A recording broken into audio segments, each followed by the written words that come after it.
మా పేరు కొత్తారామయ్య, జట్టుపాలెం గ్రామం, రెంటచింతల మండలం, గుంటూరు జిల్లా మేడం. గుంటూరు జిల్లా నుంచి వచ్చారు ఇక్కడికి? ఇక్కడికి వచ్చాం మేడం. దాదాపు 250 కిలోమీటర్ల దూరం మేడం. మా భార్యకండి కొత్త సుజాత, 50 సంవత్సరాల వయసు, 25 సంవత్సరాల నుంచి లంగ్స్ ఇన్ఫెక్షన్ తోటి ఆక్సిజన్ తోటే ఉంటుంది. అవునా? ఎప్పుడు ఆక్సిజన్ ఉంటుందా? ఉంటుంది. గత 8 సంవత్సరాల నుంచి ఆక్సిజన్ వాడుతుంది ఇంట్లో 24 గంటలు. 70, 68, 65 తోటి పల్స్ తోటి ఉంటుంది. దాదాపు 25 సంవత్సరాల నుంచి ఇంగ్లీష్ మెడిసిన్, యాంటీబయాటిక్ లాంటి వాడి దాదాపు ఒక 20 హాస్పిటల్ తిరిగా మేడం. వస్తుంది, తగ్గుతుంది, మెడిసిన్ ఆపంగానే మళ్ళీ ఎప్పుటాలని ఇబ్బంది పడుతుంది. కొంచెం ఒక 10 మీటర్లు కూడా నడవలేని స్థితిలో ఉంది. ఇప్పటికి 31వ రోజు అయింది మేడం. 31వ రోజు వచ్చేటప్పుడు దగ్గు, కళ్ళె, ఆయాసం తోటి 3 బాధలతోటి ఊపిరితిత్తులు జబ్బు అంటే అలాంటిది. దగ్గు, కళ్ళె మాత్రం 60% కూడా బాగా యాక్టివ్ తగ్గింది.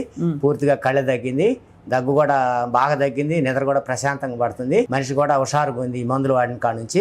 డైట్ మాత్రం మంచిగా ఫాలో అవుతున్నాం సార్ చెప్పినట్టుగా. 25 ఏళ్ళు అంటే బాగా ఖర్చు పెట్టి 25 ఏళ్ళు అయింది మేడం. చాలా ఖరీదైన డబ్బులు కూడా వాడాము. ప్రముఖ హాస్పిటల్లో హైదరాబాద్ లో కూడా వాడాము. ఇక్కడ మీకు పని చేయడం మెడిసిన్ చాలా మంచిది.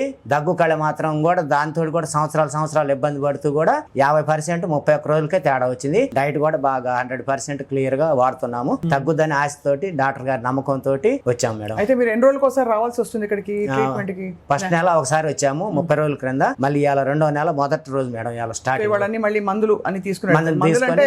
తెలుసు కదా అవి సప్లిమెంట్స్. సెల్ హెల్త్ క్లినిక్ లో అన్ని సప్లిమెంట్. సో అయితే ఆరోగ్యం బాగుంది సుజాత గారిది? పర్వాలేదు మేడం, చాలా హ్యాపీగా ఉంది.